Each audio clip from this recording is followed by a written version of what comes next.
Terima kasih Anda masih bersama kami, pemirsa. Kuasa hukum Nasarudin terdakwa kasus dugaan korupsi peningkatan ruas jalan Salutambung Urekan Majene tahun 2018, keberatan atas dakwaan jaksa penuntut umum. Ia meminta majelis hakim untuk menangguhkan penahanan kliennya lantaran dakwaan JPU dinilai tidak jelas.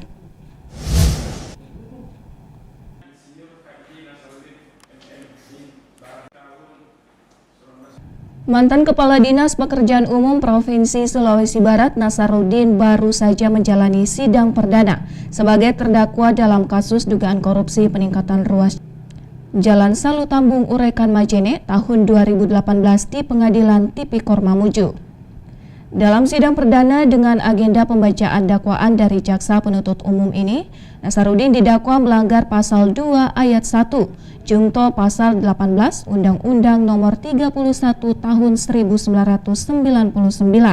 sebagaimana diubah Undang-Undang Nomor 20 Tahun 2001, Junto pasal 65 ayat 1 KUHP.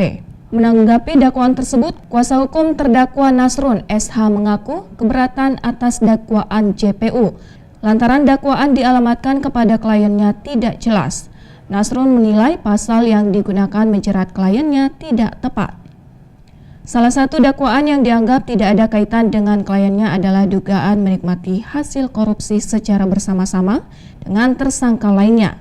Nasrun meyakini kliennya sama sekali tidak menikmati dugaan korupsi pada kasus tersebut, sehingga ia meminta majelis hakim dapat mempertimbangkan dengan baik dan menangguhkan penahanan kliennya.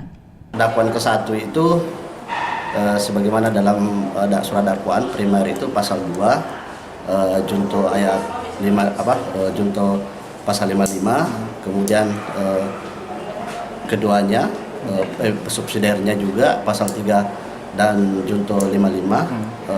Terus dakwaan kedua juga sama diterapkan bahwa di dalam pasal dakwaan kedua itu primernya juga pasal 2, cuma membedakan 56 kabja. Begitu juga dakwaan kedua subsidiarnya pasal 3, cuma membedakan 56. Makanya kami menganggap bahwa tidak ada kesesuaian dengan penerapan pasal dalam dakwaan itu.